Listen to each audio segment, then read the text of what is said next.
Welcome to the Nerdiverse. Go ahead, sit and listen to the masters, the old heads, talk about what you love the most. Video games, comics, movies, and everything you need to maintain your week. Got the knowledge that's straight out the ether. Gonna need a drink and have to take a seat to expand your mind and listen to the speaker. Mike and the squad's gonna give you what you need. Please send in a question, come and get some answers, learn a couple lessons from the masters with the special guests. We got the green lanterns glowing on their chest. Yes, please sit back and relax, cause we're gonna hit you with them stone cold facts. And allow me to be the very first to welcome you to the masters of the Nerdiverse.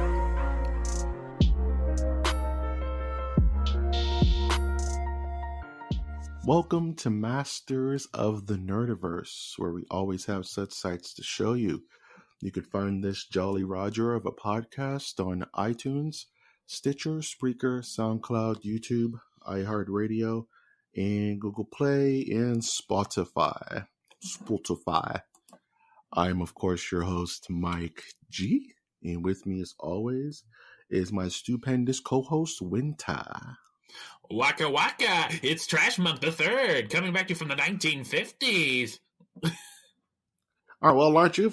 Well, don't you have a pocket full of firecrackers? Kind of stumbled on your words there, kid. I just finished doing the 21 skidoo. Oh, there you go. Oh no, when you said Jolly Roger, I had to do that. So, a pirate Jolly Roger makes you think of the 1920s. Yeah, I think it makes me think of like a British like captain. A British lord. Yes. Whenever I think of 1920s, I remember when I was a kid and Dick Tracy came out with Warren Beatty and Madonna and Al Pacino. Who directed that? I'm old. I don't remember. It's the same guy that did I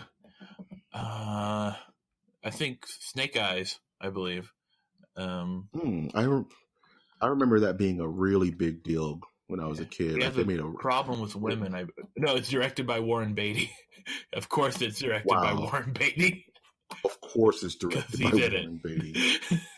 Yikes! Yeah, man, he had the brightest yellow coat of all time. Yes. It was nuts. Like, I don't want to get on a tangent here, but how bad, like, how much of a gamble is it to not only direct in your film, but also be the main actor? You know what I mean? Because actors will go like, it's all the director's fault. The director's the reason why this movie tanked. Well, you know, when you put yourself in that position, you have no one else to blame but yourself, man.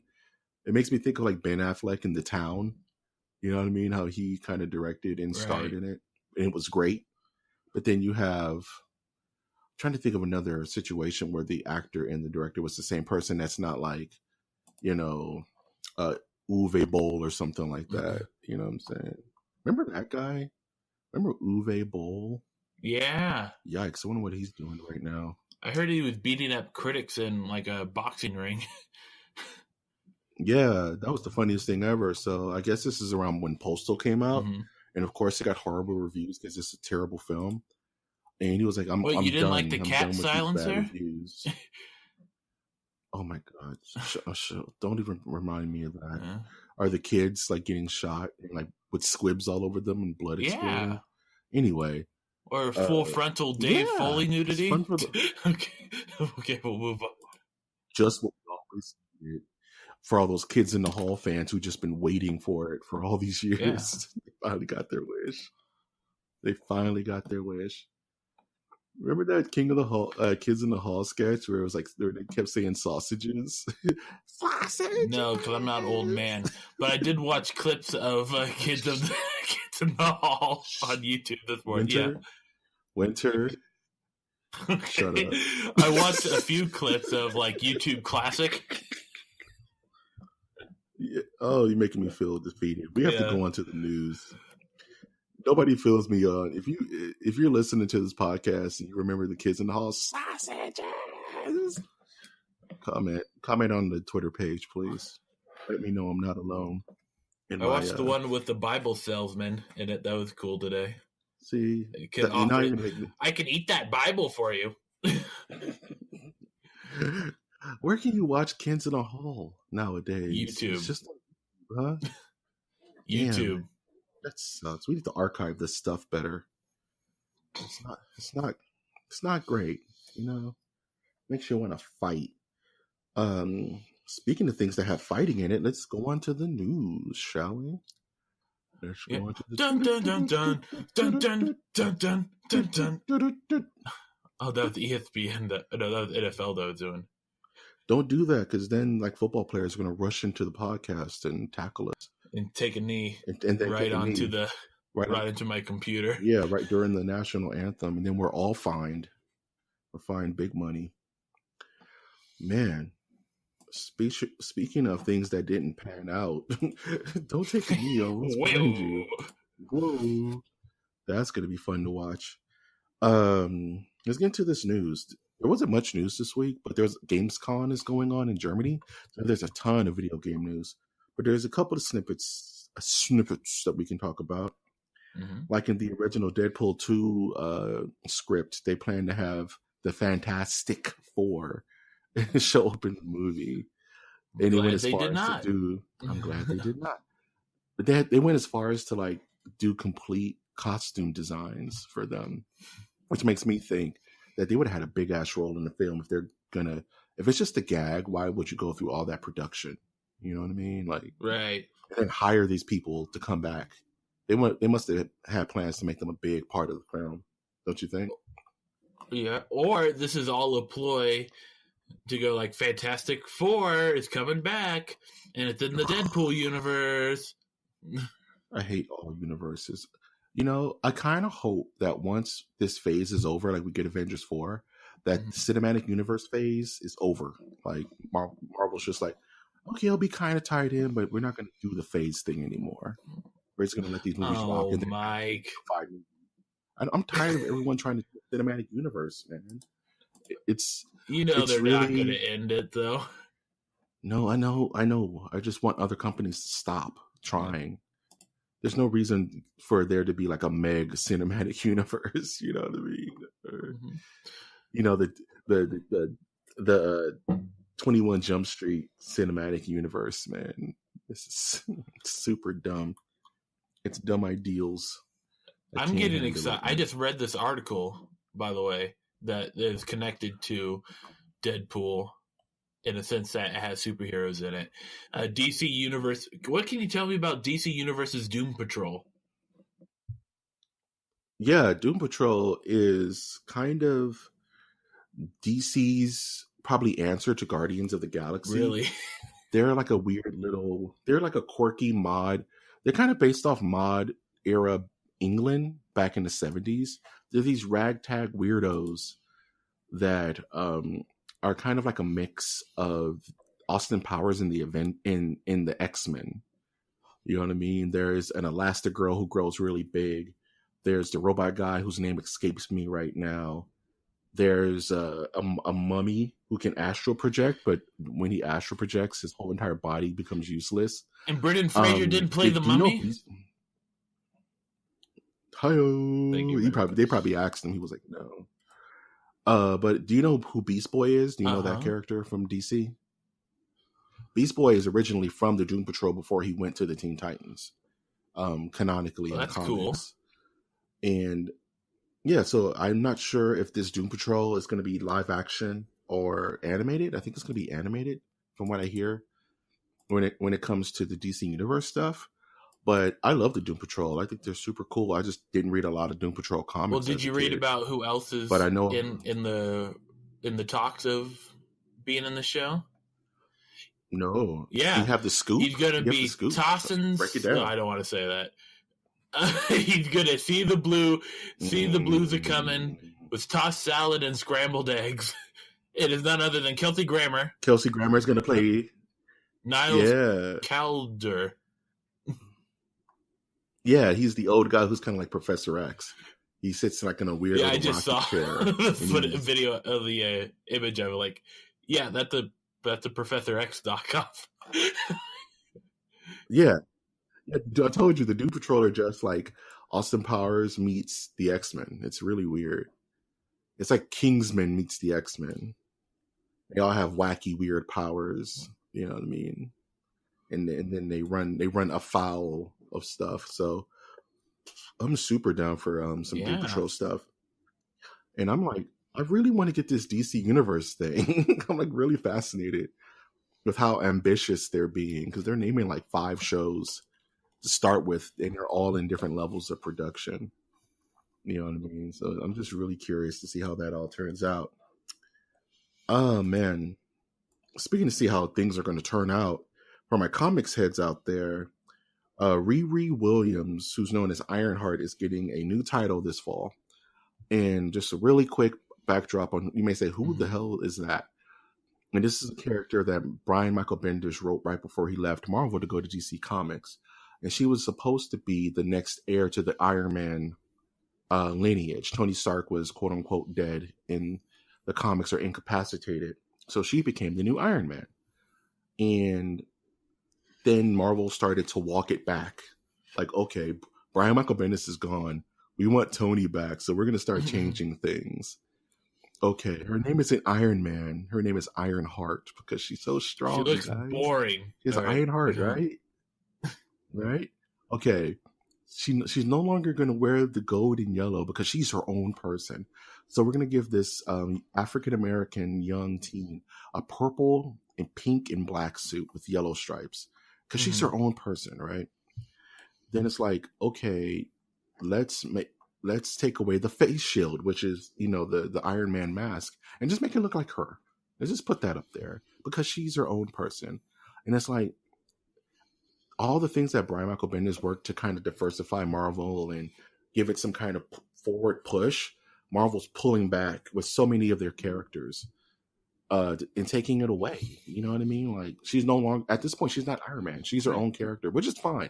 Because I would prefer. It looks like they're not even putting that much effort into the design. If you look at the photo that we have, Newsarama, or at least the cover for Ironheart, it looks like I'm not a comic head or an artiste of sorts, but her body is a little whack if you look at this photo. It's a funky art, man. I'm not going to knock anybody in the industry who's doing artwork, right? But it's like there seems to be like a certain thing missing. For instance, it looks like she has no middle part of her body, and it looks like her legs are higher than her head in the flying.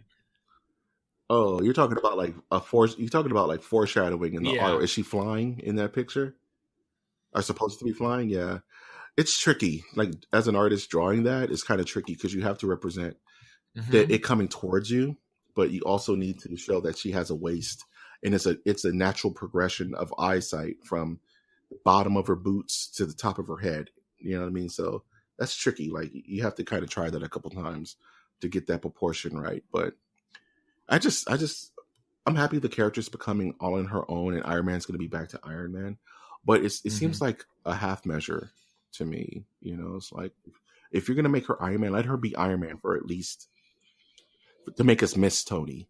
You know what I mean? Or the same thing they did with Thor with Jane Foster. But I can't say that Jane Foster Thor did last for quite a while. So I'm not going to knock that too hard.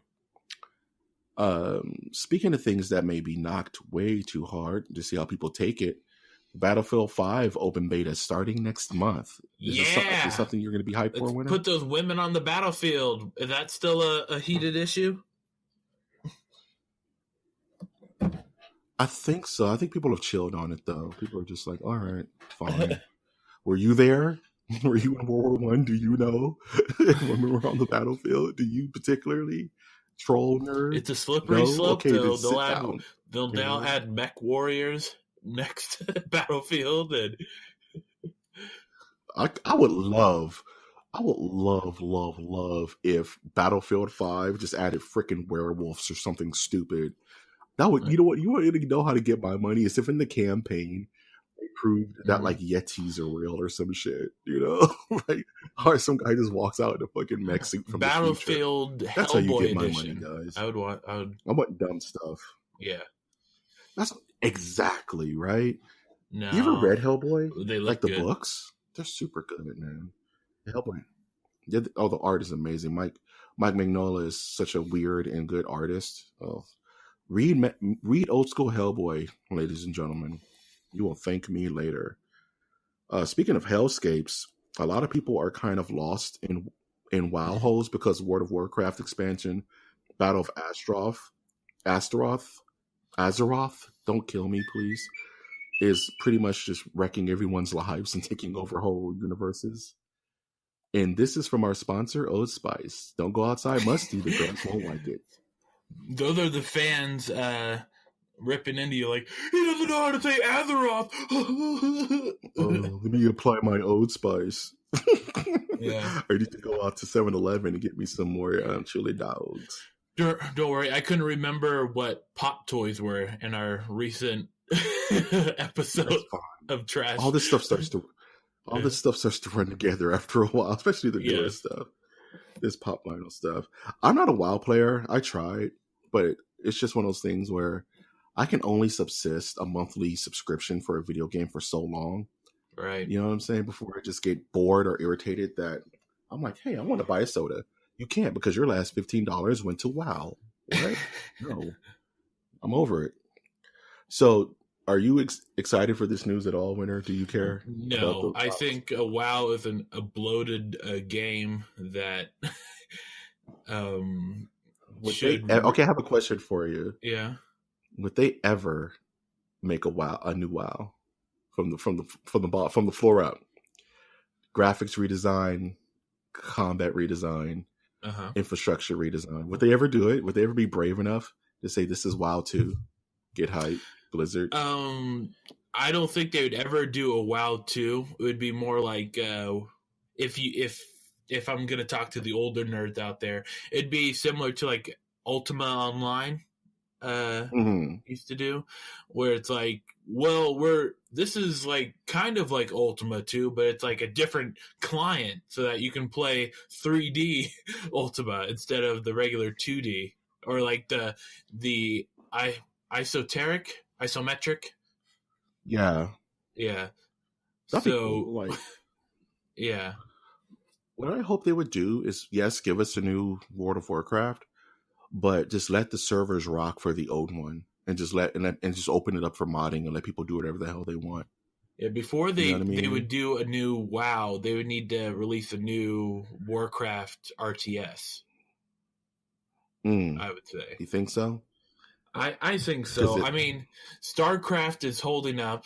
StarCraft 2, I would say. People are still playing it. Several Koreans are like spamming the eSport market with money for that. But now we need a real-time strategy for now. Which we don't have. League of Legends. That's not League of Legends, man. So you think you think Divide and Conquer would ever make like a big comeback? Command and Conquer? I'm sorry, Command and Conquer. Yeah.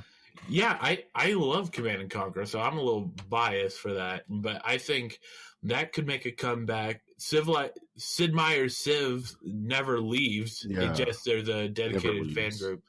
But the tricky part about RTS is that some of them are like, you have to balance like equal playing. Like each side has the equal amount of chance of winning with like looking cool or like looking historically accurate sort of stuff. That's why I don't think like a Command and Conquer Red Alert could necessarily be like a contender for like a pro sport, in the sense that they're trying to be more cinematic out.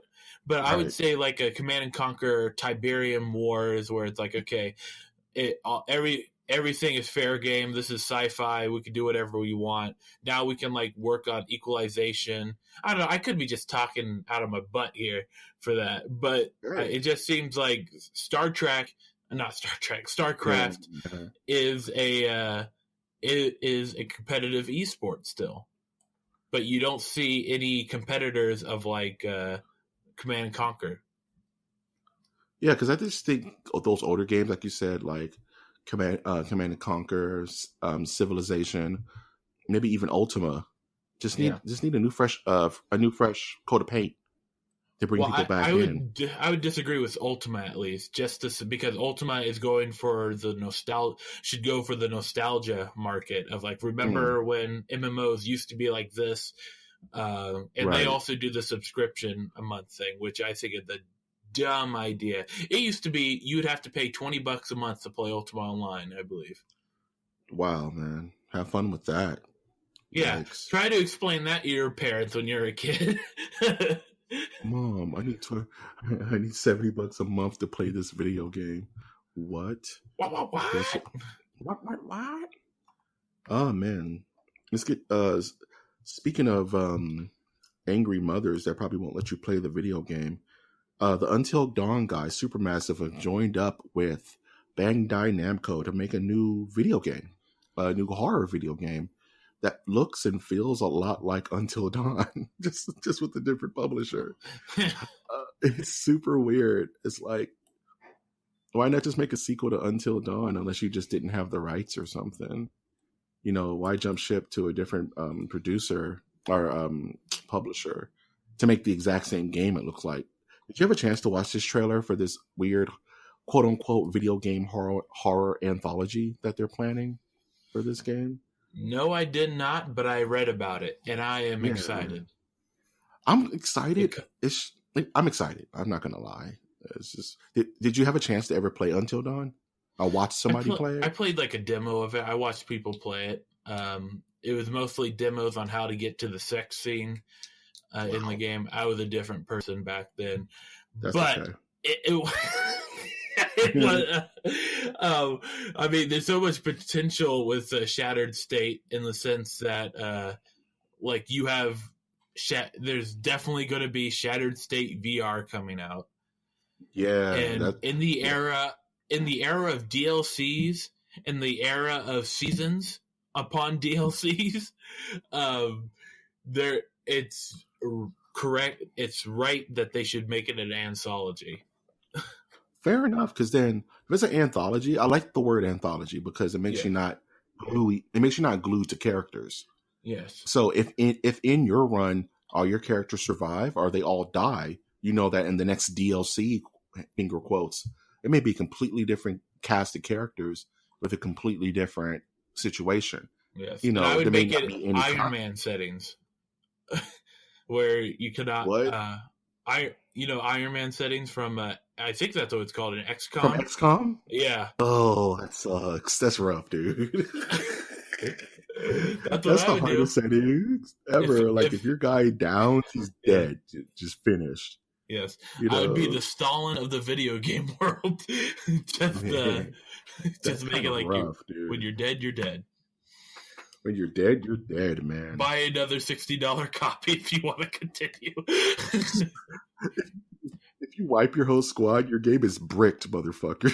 Yeah. You just gotta buy a whole new game, dude. And you know what? People would do it.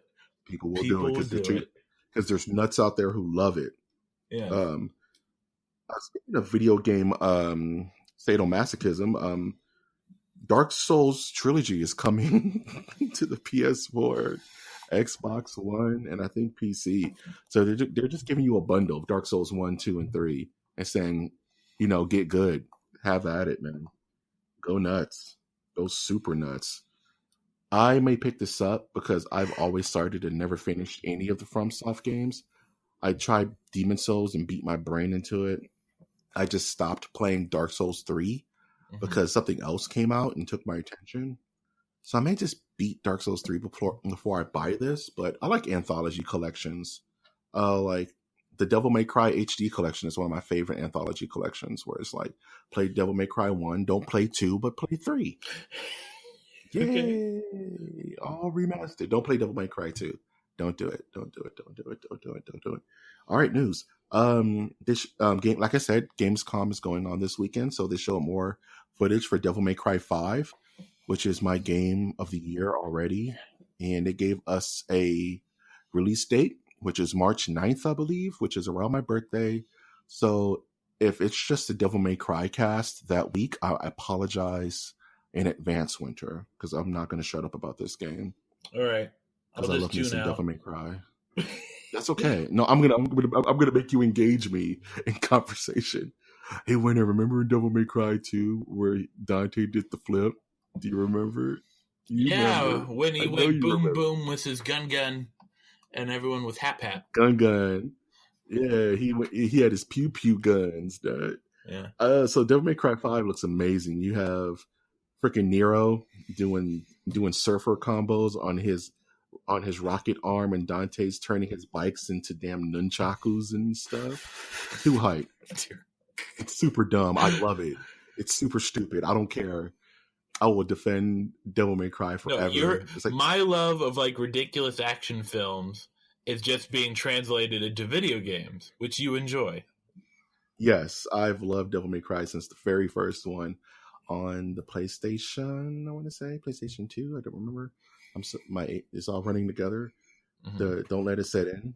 But I own all the Devil May Cries. I have like weird paraphernalia about it. I'm a big mark for this game, and I just can't get it fast enough. It's going to be a busy end of the year, beginning of the year, because Spider-Man comes out like next month, and then like Red Dead Redemption 2 comes out right after that, and then Shakira Shadows Die Twice come out like in January, and then this comes out in March. It's going to be a lot of video games played and talked about on this channel, so get hyped for that.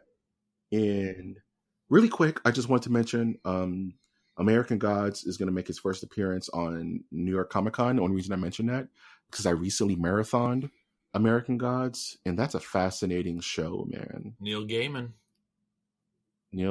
dude. It's fascinating stuff, man. Just don't let your kids watch it. It's kind of intense. We watched Deadwood together and had the same guy from Deadwood. I don't know, man, but people be letting their kids watch like freaking Game of Thrones and stuff. I'm like, how do you let your kids watch Game of Thrones? I don't know. I feel like this is just along with your recent exposure to a certain forum, this is just you becoming more and more an old nerd. No, this is things it's called home training, ladies and gentlemen. Yeah, it's home train. Just don't let your kids watch. I shouldn't say old. You're getting classier. You're getting classier. Yeah, it's like when I was I wanted everything to be all 1950s Cadillac. Damn, I'm a Cadillac of men. I'll take that. Uh-huh. I don't know, man. I'm just looking out for the youth, Doug. I'm just looking out for the youth. Mm-hmm. There's more Gamescom news that I'll just brush up on.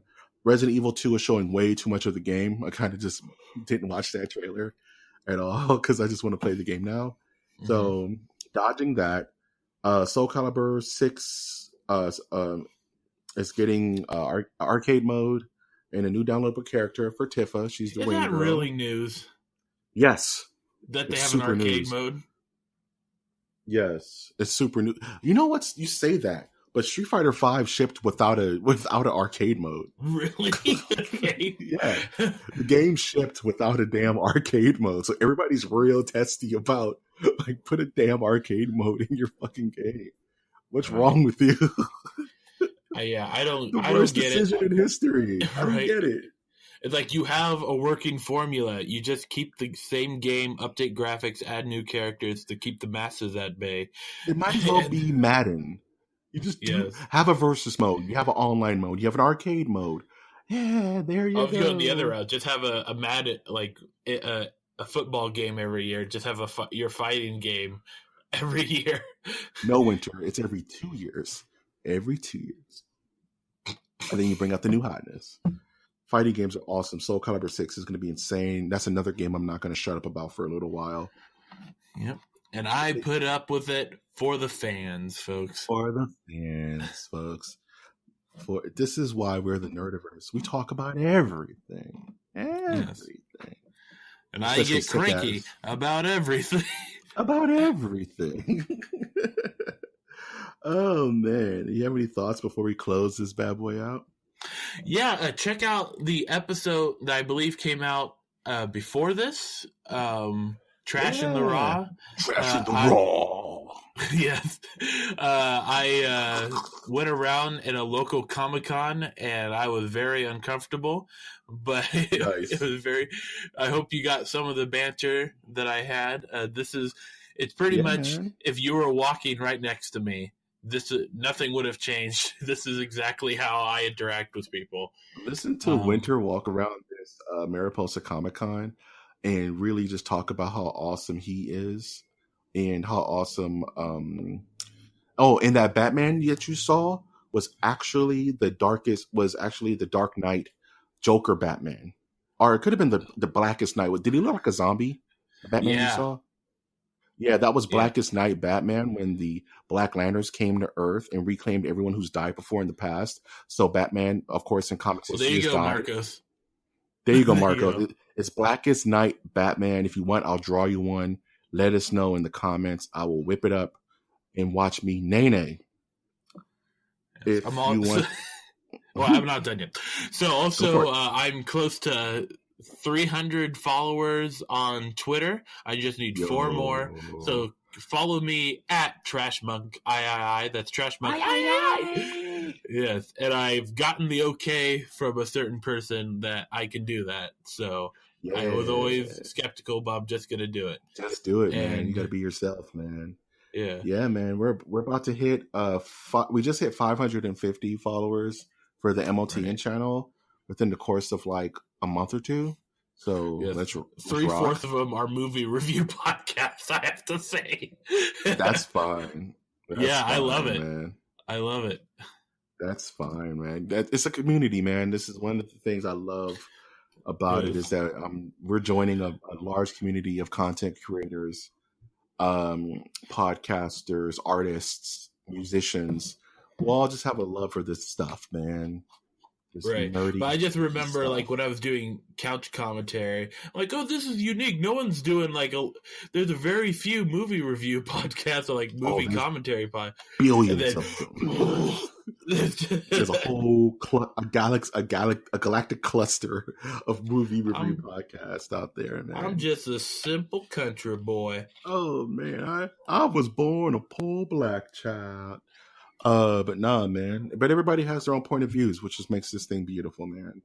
More the merrier, I say. More the merrier.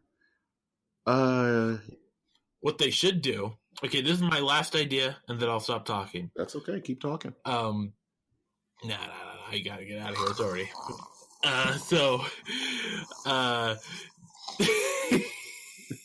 The idea is, this is taken from practices of old, where every Sunday, like there's a lectionary sort of thing, where you would there would be a certain text that people would talk on Sundays, and all these churches would follow that. Okay.